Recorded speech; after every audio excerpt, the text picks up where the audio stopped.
Bismillah, Ustadz, teman saya dulu nggak suka dengan kajian sunnah, namun baru aja pekan lalu Allah kasih hidayah untuk menyukai kajian sunnah.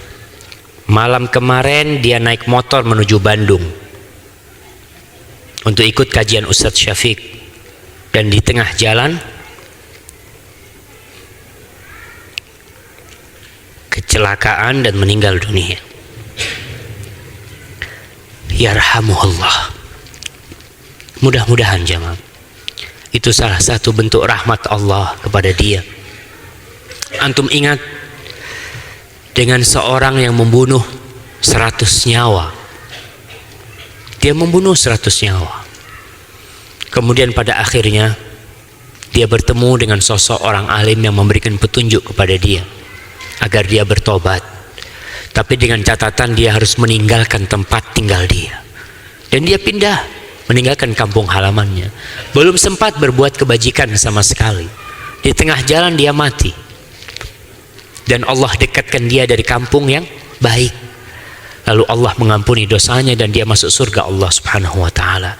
Dan itu salah satu bentuk rahmat Allah Subhanahu wa taala jemaah. Dan mudah-mudahan saudara kita ini Sabik yang namanya ya, mahasiswa Polban dari Bandung Barat, Allah yarhamuh, dirahmati oleh Allah Subhanahu wa taala dan dapat masuk ke surga Allah Jalla Jalaluh. Apa sih yang dicari di dunia ini jemaah? Mau umur panjang ya, mau umur sampai 70 tahun, 80 tahun, semua bakal mati. Makanya Nabi Musa alaihissalam ketika ditawarin tambahan umur, tambahan umurnya itu sejumlah bulu sapi jantan yang ketutup tangan ini. Jadi kalau ditaruh di tangan tuh sejumlah bulu yang tertutup itu akan ditambah umur Nabi Musa alaihissalam. Lalu Nabi Musa bertanya, "Tsumma mah?" Setelah itu apa? "Tsummal maut." Setelah itu tetap mati. Kata Nabi Musa, kalau nanti mati sekarang mati ya sekarang aja. Kata Nabi Musa alaihissalam, sama-sama mati. Kita semua bakal mati. Tapi bagaimana kematian kita jadi husnul khatimah, dan kita doakan mudah-mudahan yang meninggal jadi husnul khatimah, dan kita semua di sini juga dikasih husnul khatimah sama Allah Subhanahu wa taala. Ustadz, saat ini banyak orang yang membaca Quran menggunakan HP, bukan mushaf. Padahal HP sendiri sering dibawa ke toilet. Bagaimana hukumnya? Padahal bacaan Quran termasuk rahmat Allah. Pertanyaannya, mana yang paling afdol untuk dibaca? Kebanyakan orang hanya melihat simpelnya. Syukron, barakallahu fikum. Ya, kalau berbicara antara mushaf dengan HP, tentunya berbeda. Kalau kita mau pegang mushaf, ada hukum-hukumnya berkaitan dengan mushaf. Nabi SAW mengatakan, la yamassul Quran illa tahir. Tidak boleh memegang Al-Quran kecuali orang yang suci. Sedangkan HP semua orang boleh pegang. Mau ente berwudu nggak berwudu boleh. Orang yang sedang datang bulan boleh. Kemudian kita lihat jumhurul ulama dari imam yang 4 berpendapat tidak bolehnya perempuan yang datang bulan untuk pegang mushaf. Itu jumhur ulama berpendapat tidak boleh pegang Al-Quranul Karim bagi wanita yang datang bulan. Tapi untuk HP boleh. Mau baca Quran pakai tablet, pakai apa boleh. Bagaimana sekarang? Lebih baik mana? Tentunya lebih baik pegang Al-Quranul Karim. Namun tidak semua orang bawa Al-Quranul Karim. Kalau ada mushaf, kita di masjid dan ada mushaf, jangan baca pakai HP. Karena HP-nya baru beli. Masya Allah. Kadang-kadang gitu jamaah orang tuh. Dia kan nggak pernah beli HP yang gede-gede tuh, tahu-tahu baru beli. Biasanya ke masjid baca pakai mushaf. Ketika ke masjid soft pertama depannya mushaf semuanya, dia keluarkan HP-nya. Kita lihat nih, nggak lihat nih mushaf anak. Allah, cuma nggak bener lah kayak gitu jamaah. Ya jadi kalau memang nggak ada mushaf pakai HP nggak masalah. Itu juga sebagai sarana ya. Kalau lebih afdol tetap afdolnya pakai Al-Quran Karim, pakai mushaf itu. Barakallahu fikum.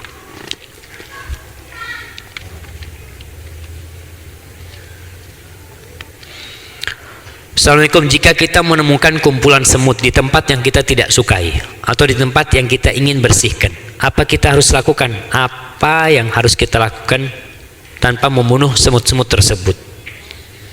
Seringkali kita malas menunggu para semut bubar. Dan kira-kira jalan terbaiknya bagaimana? Apa nggak bisa antum kasih ceramah di situ, Syed? Lagi lewat itu, Yusuf, ini rumah ana ini. Kita membunuh semut itu nggak boleh apabila semut itu tidak mengganggu. Tapi kalau semut itu mengganggu, maka kita boleh membunuhnya sebatas yang penting dia itu pergi, bukan semuanya dihabiskan. Satu semut yang gigit, masya Allah, kata dia, mana sarangnya? Cari sarangnya di rumah tetangga. Assalamualaikum. Ada apa mas, kata dia? Saya ada sakit hati sama semut di rumahnya bapak gitu. Padahal sudah dibunuh sama dia yang gigit dia itu. Enggak. Jadi kita boleh membunuh semut itu ya sesuai dengan, pokoknya dia itu semengganggunya kita. Ya kalau dia tidak mengganggu ya biarkanlah jamaah. Karena memang ada semut-semut yang mengganggu tentunya. Sekarang itu ada alhamdulillah yang modelnya seperti kapur ajaib tuh. Jadi kapur ajaib itu mengusir dia. Mati enggak? Mati kalau yang bandel. Kalau yang bandel yang ngelewatin itu dia mati. Tapi kalau yang nggak bandel, dia ngelihat teman-temannya udah pada teler, anak pindah gitu. Ya dia akan pindah gitu jemaah, seperti itu. Kan kita harus berbuat baik kepada binatang. Bagaimana dengan cicak? Wah. Nah, jadi ada binatang-binatang yang kita diperintahkan oleh Ar-Rahman Ar-Rahim untuk membunuhnya. Allah memerintahkan kepada kita untuk memotong tangan orang yang mencuri. Allah memerintahkan kepada kita untuk memenggal kepala orang yang membunuh. Kenapa? Rahmat. Ternyata ada binatang-binatang yang kita diperintahkan untuk membunuhnya. Di antaranya ular, kalajengking. Itu di tanah haram, di luar tanah haram kita diperintahkan untuk membunuhnya. Kemudian anjing yang jahat, anjing yang ganas, itu boleh membunuhnya. Kemudian cicak, termasuk yang membunuhnya dapat pahala. Ustaz, apa itu tidak bertentangan dengan rahmat? Enggak, itu rahmat buat kita. Ketika kita membunuh itu, kita ingat, ya Allah, Allah mau kasih pahala sama kita. Tapi kenapa Allah ciptakan cicak banyak, Ustaz? Ya Allah mau kasih pahala banyak buat antum. Berarti nah itu rahmat dari Allah. Ada orang yang nggak punya pekerjaan, kerjaannya cuma berburu cicak, dapat rahmat dia. Ustaz, ana nih nggak bisa ngisi pengajian, Ustaz ya. Tapi nggak apa-apa lah, ana mau ke rumah ikhwan, ana mau berburu cicak, cari rahmat Allah SWT. Betul. Dan antum lihat cicak itu sebagai sumber penyakit. Tapi banyak orang juga yang makan dari cicak, jemaah. Dalam artian makan dari cicak itu maksudnya dia dapat uang karena bikin obat, bikin apa sehingga cicaknya bisa mati, bisa apa. Dia kan berarti makan dari cicak, kayak yang makan dari nyamuk tadi itu. Bukan makan cicak.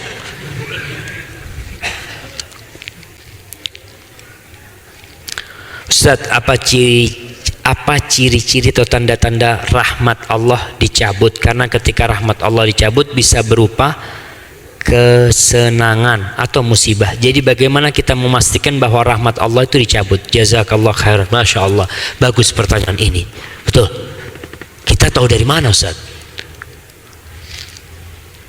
Kalau kita dikasih rizki, kasih rizki sama Allah, ganti mobil, rumah tambah luas, perusahaan tambah jaya, kita tahu dari mana tuh rahmat Allah dicabut apa dikasih rahmat Allah SWT. Kalau nikmat itu membuat kita dekat sama Allah, insya Allah rahmat Allah turun. Kalau setelah kita usahanya berhasil, masih sering kajian, berhasil tuh rahmat dari Allah SWT. Tapi ada orang yang masya Allah ketika usahanya masih sulit ya, masya Allah Sabtu mesti hadir kajian. Ketika usahanya tambah besar, tinggal hari Ahad doang. Ente kenapa Sabtu? Ya gimana ya, ana buka toko, kata dia. Kalau ana tutup kan menolak rizki dari Allah. Waduh, bahasanya sudah nolak rizki dari Allah. Itu hati-hati, rahmat tuh dicabut tuh kayak gitu tuh. Jadi kalau nikmat yang Allah berikan kepada kita membuat kita dekat sama Allah, rahmat. Musibah yang Allah turunkan kepada kita membuat kita dekat ke masjid, rahmat. Tapi kalau menyebabkan kita dapat musibah, kita lebih sering ke kafe daripada ke masjid, itu dicabut rahmat Allah dari kita. Dan kita lihat kebahagiaan seorang yang ke kafe itu malam hari, yang dia punya permasalahan lalu dia ke kafe minum minuman, kebahagiaan itu hanya di tempat itu ya. Keluar dari tempat itu hilang, dia akan marah-marah sama istrinya, dia akan nggak ada. Tapi rahmat Allah tadi, orang di penjara, gimana bisa tahu penjara itu rahmat Allah SWT? Banyak pejabat-pejabat yang tahu rahmat Allah di penjara. Nggak pernah dia puasa Senin Kemis kecuali di penjara. Berarti kan rahmat. Ente alhamdulillah ente kata. Iya, kalau dari dulu masuk penjara kan lebih banyak pahalanya itu kan. Betul, ada yang di penjara cuma setahun mau gitu kan. Tapi dia kenal Allah di penjara aja mah. Antum bisa bayangkan mereka itu sholat malam ya, Masya Allah, ngaji. Ketika jadi pejabat 5 tahun, 7 tahun nggak pernah dia pegang Al-Quranul Karim. Berarti rahmat buat kau penjara itu. Nah, tapi kalau dia di penjara masih sering kabur dari penjara, itu bahaya itu aja mah. Nah, Ustaz, hal apa yang menyebabkan rahmat Allah dicabut? Yang bertentangan dengan apa yang menyebabkan rahmat Allah itu turun. Kita nggak mau berdoa sama Allah, itu menyebabkan rahmat Allah dicabut. Kita nggak mau ngaji, kita nggak mau berbagi sama orang, itu menyebabkan rahmat Allah dicabut. Bayangkan tiap hari Allah menurunkan 2 malaikat khusus tiap pagi. Ma min yaumin illa wa malakani yanzilani. Tidak ada satu hari pun yang berlalu kecuali ada malaikat yang turun pagi nih, pagi hari turun. Yaqulu ahaduhuma, salah satu di antaranya berkata, Allahumma a'ti munfiqan khalafan, Allahumma a'ti mumsikan talafan. Doanya cuma yang satu berdoa khusus, ya Allah berikan kepada orang yang suka berbagi ganti, dan berikan kepada orang yang pelit itu kehancuran di hartanya. Sudah, kerjanya malaikat itu aja doanya tiap hari. Maka kalau kita ingin rahmat Allah, ya berbagilah sama orang. Jangan, manusia itu ada jamaah yang beralih dari mengumpulkan rizki. Kita mengumpulkan rizki, nggak masalah. Bukan mengumpulkan rizki, afwan. Ada satu fase kehidupan kita mencari rizki untuk kehidupan kita. Nah, itu perintah Allah Subhanahu wa ta'ala, fantashiru fil ardi wabtaghu min fadlillah, carilah fadlullah tabaraka ta'ala. Namun terkadang manusia itu akan sampai fase menumpuk rizki, bukan mencari rizki lagi, tapi menumpuk. Fasenya sudah beda.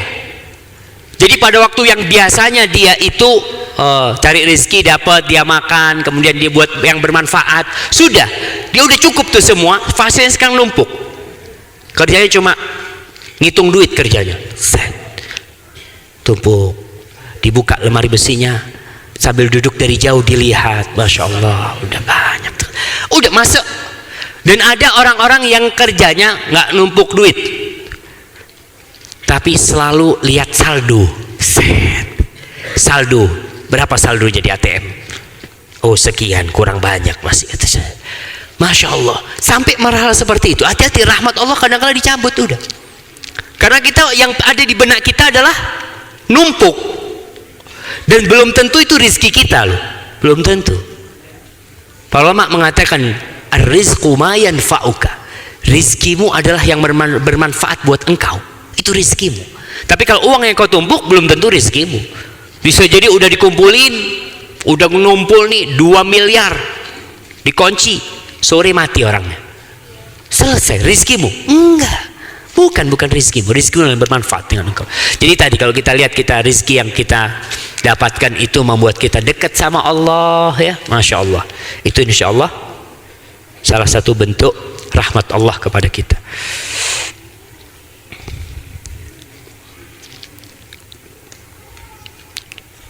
Nah, bagaimana solusinya agar kita tidak berputus asa terhadap rahmat Allah ketika kita selalu diuji dengan musibah, kesulitan yang bertubi-tubi? Jamil jiddan. Ini pertanyaan menyangkut kita semua. Kadangkala kita nih, Ustaz, dapat musibah, musibah lagi, musibah itu tidak pergi-pergi, membuat kita putus asa. Sebagian orang mau loncat bunuh diri atau apa karena merasa musibah itu terlalu besar. Bagaimana supaya kita bisa tidak putus asa dari rahmat Allah SWT? Yang pertama, melihatlah kepada besarnya rahmat Allah SWT. Kita lihat, kita musibahnya umpamanya utang. Ada orang yang musibahnya Ustadz ini kadangkala jadi tempat curhatan semuanya. Yang mau minta jodoh ngomong sama Ustadz, yang mau bayar utang ngomong sama Ustadz, macam-macam kita seperti itu. Ada orang yang sampai putus asa ngomong sama anak. Subhanallah, saya tanya sama dia, Mas, sampean Mas, kalau matanya diambil buat bayar utang itu mau? Nggak mau Ustadz. Berarti nikmat mata tuh lebih besar daripada utangnya Mas. Kita kadang-kadang melihat nikmat itu kepada duit, sehingga kita lupa dengan nikmat Allah yang banyak yang Allah berikan kepada kita. Jemaah, orang sakit umpamanya dia ya sakit stroke umpamanya, subhanallah, bukankah dia masih bisa melihat nikmat Allah nih? Mata bisa melihat. Kau mau umpamanya diganti itu, kau nggak stroke tapi buta? Enggak lah, lebih baik aku bisa melihat walaupun stroke. Berarti nikmat Allah tuh banyak. Maka jangan putus asa dari nikmat Allah. Melihatlah kepada luasnya nikmat Allah kepada kita, fahami hal itu, insya Allah kita akan dapat mensyukuri nikmat Allah kepada kita dan tidak putus asa. Dan doa terus. Nabi Ayub alaihissalam berapa tahun berdoa jemaah? Kita berdoa 2 tahun udah capek. Nabi Ibrahim minta anak berapa tahun doanya? Rabbi habli minas solihin. Minta sampai tua renta, sampai istrinya itu sudah tua, udah putih semua, udah keriput semua, baru punya anak. Kita kadang-kala nggak punya anak 40 tahun berdoa terus, dari menikah umur 30, umur 40 tahun berdoa 10 tahun, umur 50 tahun berdoa, 51 berhenti berdoa. Kenapa berhenti? Ya kalau anak punya anak sekarang Ustaz susah, kata dia. Dia seakan-akan Allah nggak bisa bikin dia punya anak ketika umurnya 50 tahun. Ada orang umur 54 tahun punya anak, 60 tahun punya anak, ada. Kalau Allah mau kasih, minta aja, kita minta, tugasmu minta, jangan putus asa. Maka para jamaah berdoa. Tadi Nabi Yakub alaihissalam berapa tahun berdoa sehingga Yusuf dikumpulkan sama dia kembali? 40 tahun. Kita masa baru 10 tahun berdoa udah putus asa?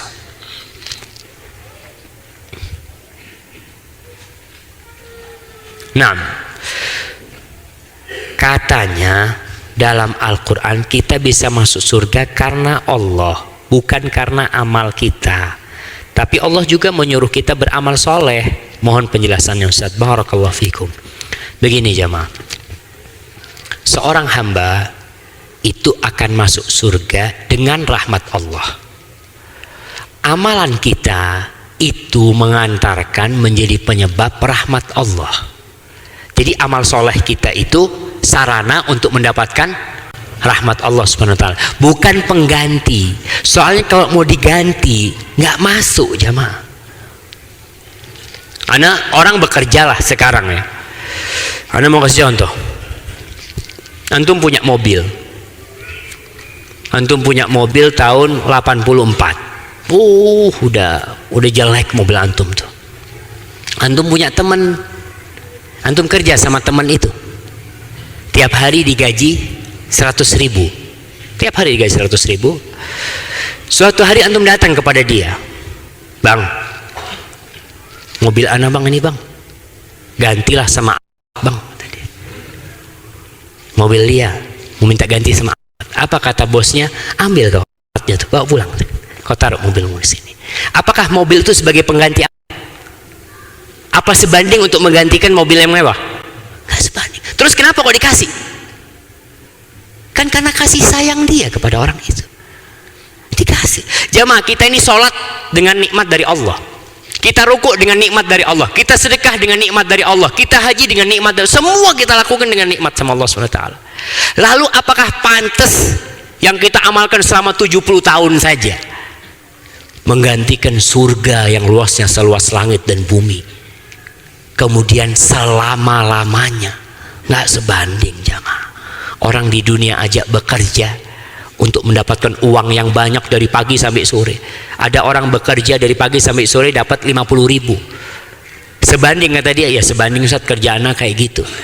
Dia merasa sebanding kerja 8 jam dapat duit 50.000. Terus apa sebanding sholat kita yang cuma berapa menit dalam sehari?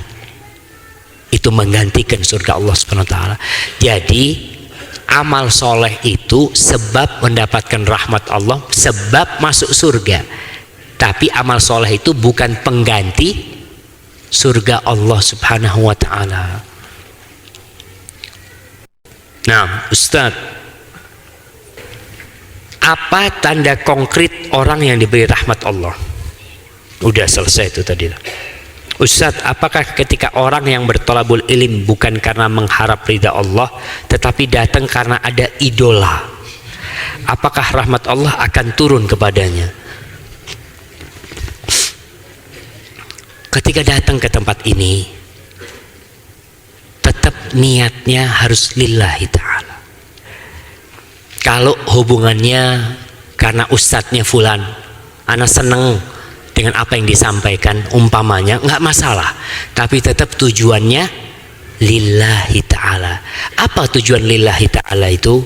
Yang pertama, raf'ul jahli an nafsi. Tujuannya untuk mengangkat kebodohan dari dirinya. Dia datang, ya Allah, aku kepingin dapat ilmu, aku kepingin ngerti, seperti itu. Insya Allah Allah akan kasih rahmat. Tapi jangan tujuannya cuma melihat ustadznya. Ustadznya siapa yang datang? Ustadz Syafiq. Anak mau hadir. Lihat Ustadz Syafiq sambil main HP dia. Inti hadir, anak cuma mau ngelihat ustadznya doang. Nggak mau dengarkan ceramahnya. Itu nggak dapat rahmat dari Allah Subhanahu wa ta'ala, jamaah. Jadi gitu. Jadi memang kalau kita lihat fenomena yang terjadi, orang itu punya idola.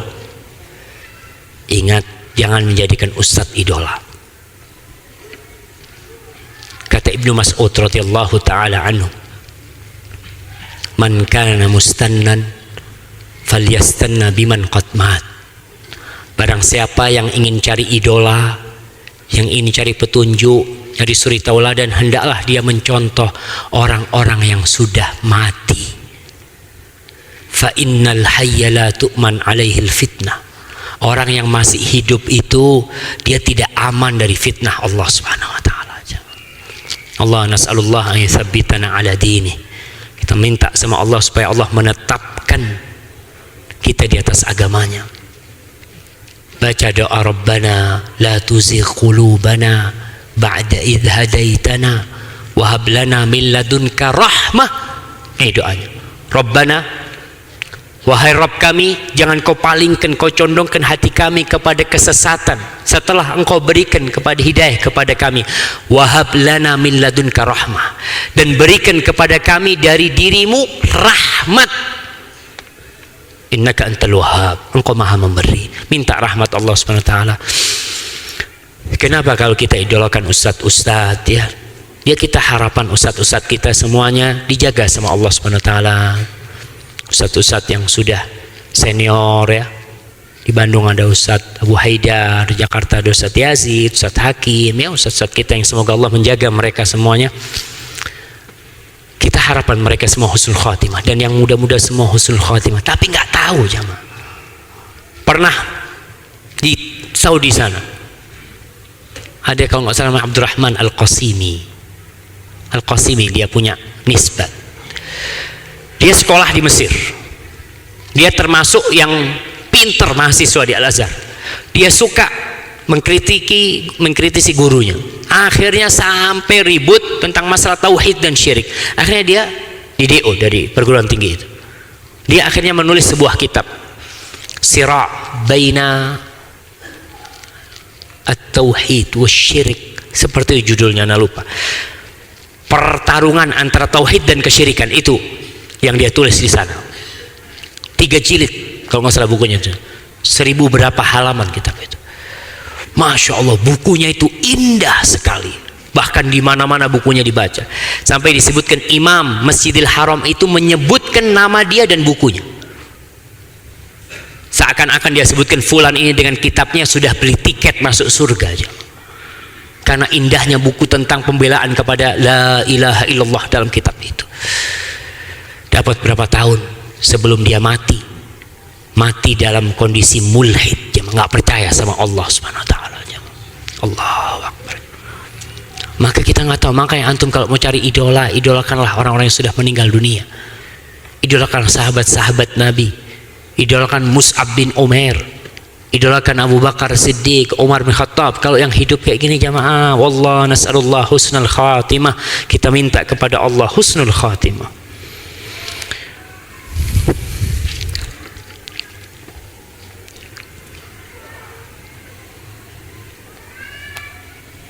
Nah, anak-anak pernah bertanya, kenapa Allah menciptakan apa-apa yang Allah Subhanahu wa taala haramkan, seperti bangkai, babi, riba dan lain-lainnya. Mohon pencerahannya. Apa harus Anda jelaskan kepada anak-anak tentang hal itu? Yang pertama, berkaitan dengan pertanyaan anak, bukan anak aja, kadang-kadang orang dewasa tanya juga seperti itu. Kita harus kasih tahu dia bahwa yang memiliki semuanya adalah Allah Subhanahu wa taala. Qulillahumma malikal mulk tu'til mulka man tasha. Allah malikal mulk. Kita katakan, nak, kau tahu semua yang di muka bumi ini milik Allah Subhanahu wa taala. Kau lihat bintang-bintang, kau lihat ikan dengan warnanya yang indah di akuarium kadang-kala, pepohonan, bapak, dirimu, semuanya Allah. Dan Allah menciptakan pasti ada hikmahnya. Terus apa hikmahnya? Banyak. Kalau mau bicara hikmah Allah SWT, hikmah yang pertama adalah untuk menguji kita taat apa enggak. Seperti kisahnya Nabi Adam alaihissalam, diuji nggak boleh makan pohon. Yang dikatakan oleh iblis nama pohonnya apa? Pohon khuldi. Penamaan itu siapa yang memberi nama? Iblis, jemaah. Maka kita jangan ikut-ikutan. Ada yang bertanya, Ustadz, apa nanti di surga kita masih bisa melihat buah khuldi? Anak, masya Allah, ini dibohongin sama iblis, mau dia. Iblis bohongin kita, bukan buah khuldi. Iblis mengatakan, hal adulluka ala syajaratil khuldi. Adam, mau nggak aku kasih tahu engkau kepada pohon khuldi? Pohon khuldi artinya pohon keabadian. Artinya pohon itu pohon biasa. Para ulama menjelaskan pohonnya itu disebutkan pohon gandum yang bagus, yang lainnya bagus, tapi tujuannya untuk menguji. Antum nantilah ke rumah lah, ke rumah anak kecil tuh, kalau dikasih, nak jangan naik nak, naik dia. Tapi ngomong, nak naik terus sampai jatuh, nak nggak naik dia. Anak-anak itu coba suruh itu. Di tempat kita ada seorang ustadz, kalau ada anak kecil naik pohon, kata dia, apa kata ustadz? Naik terus yang tinggi sampai jatuh. Turun dia. Suruh naik yang tinggi sampai jatuh, enggak, kata dia. Itu manusia itu, ya kita katakan yang dilarang itu, hikmah yang pertama adalah untuk menguji apakah kita taat sama Allah SWT. Yang halal banyak, yang haram itu sedikit. Tapi biasanya yang haram itu disukai sama manusia. Kemudian kalau hikmah dari riba apa, saya dijelaskan tentang hikmah-hikmahnya. Ini pertanyaannya, dari tadi banyak pertanyaan bagaimana agar kita selalu mendapatkan rahmat Allah Subhanahu wa taala.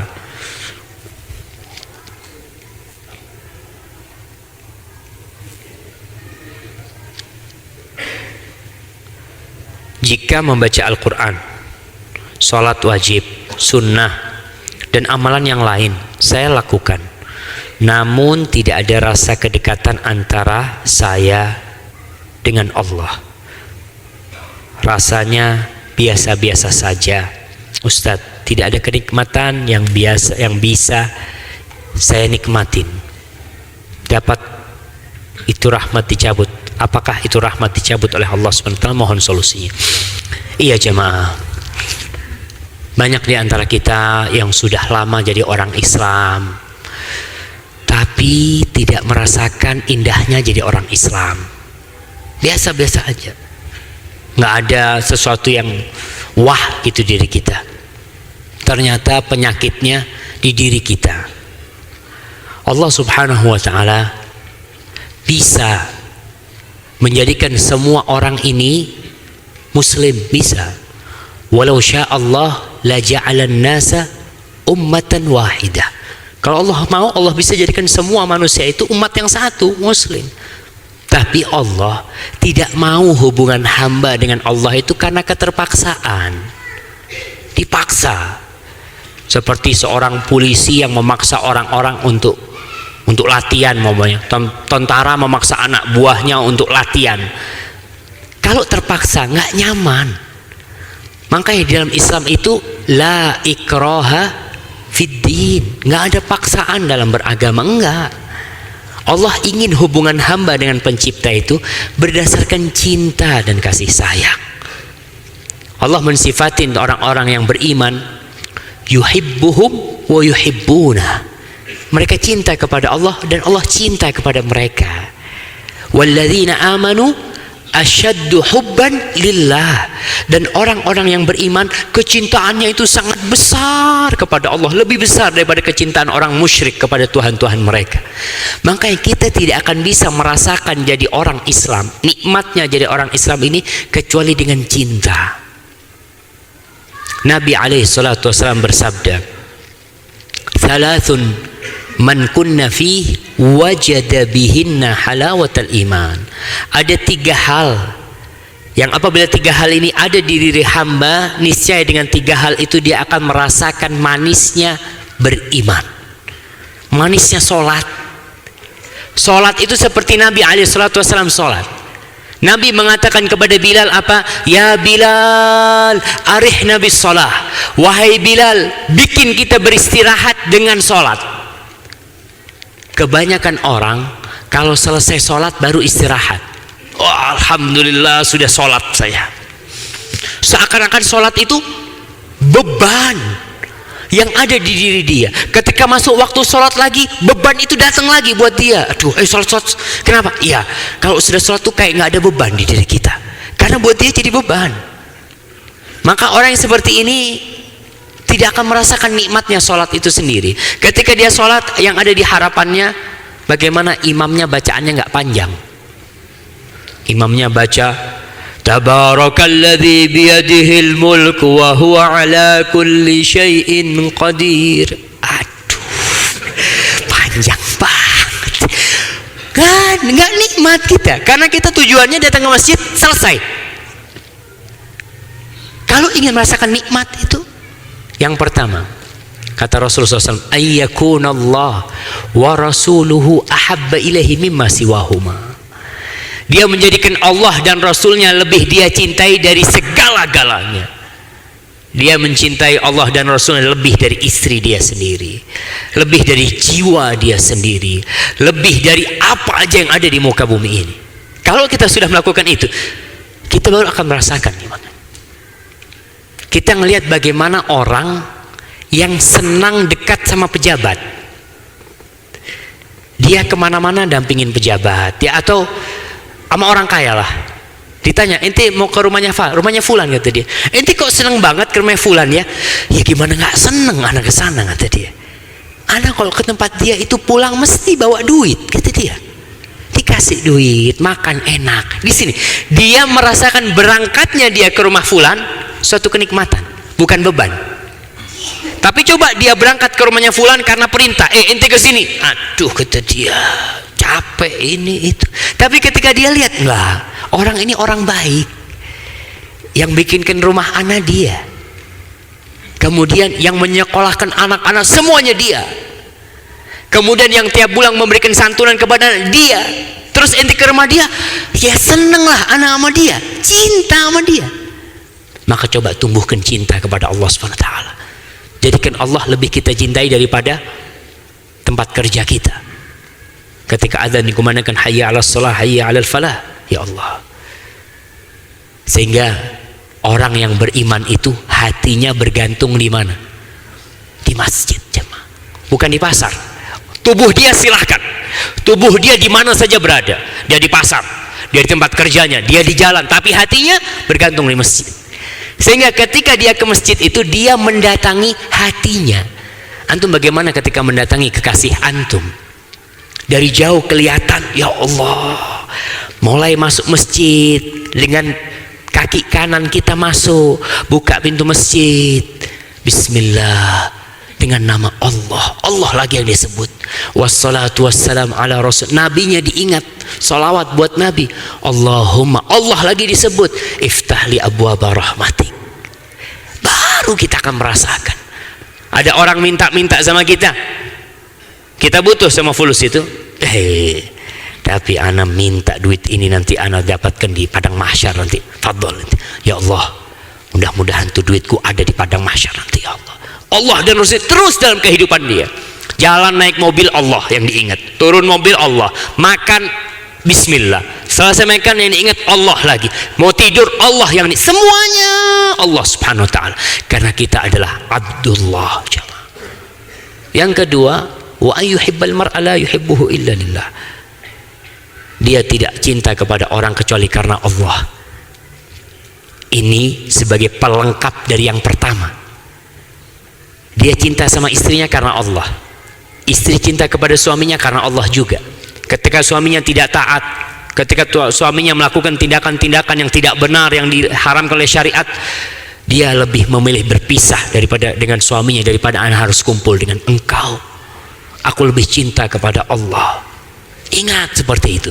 Cinta sama temannya bukan karena maslahat. Dan yang ketiga, nih, wa ayyakraha ayyauda ilal kufri ba'da an anqadhahu Allah min kama yakrah ayyuqdhafa finnar.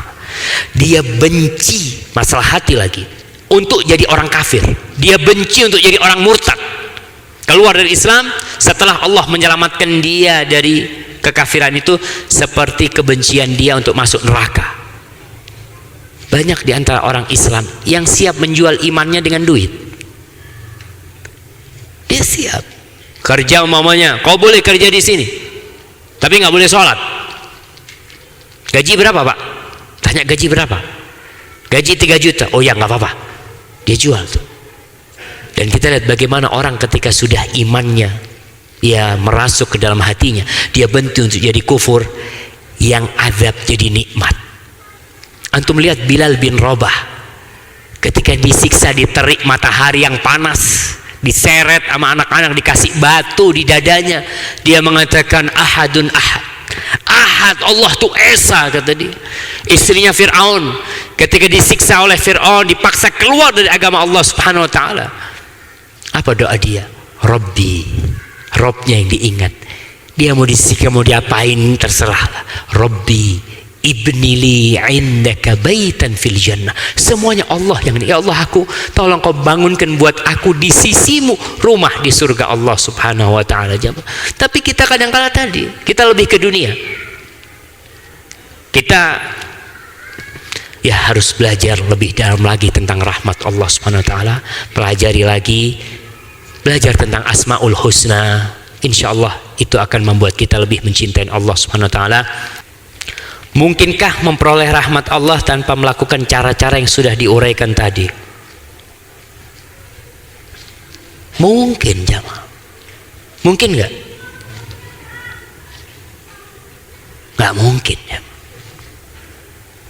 Apakah orang ada rahmat Allah yang umum? Rahmat Allah umum ini semuanya dapat. Yang kafir, yang muslim dapat. Ya kita lihat sekarang.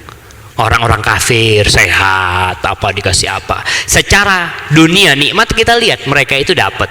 Tapi rahmat yang berupa tadi anugerah Allah, ketenangan, ketentraman, ya, keimanan, itu cuma untuk orang-orang yang beriman. Jadi ada rahmat Allah yang secara umum itu untuk semuanya, tapi rahmat Allah yang khusus buat orang-orang yang beriman itu tentunya harus dengan cara-cara yang tadi. Karena Allah mengatakan inna rahmatallahi qaribun minal mu'minin.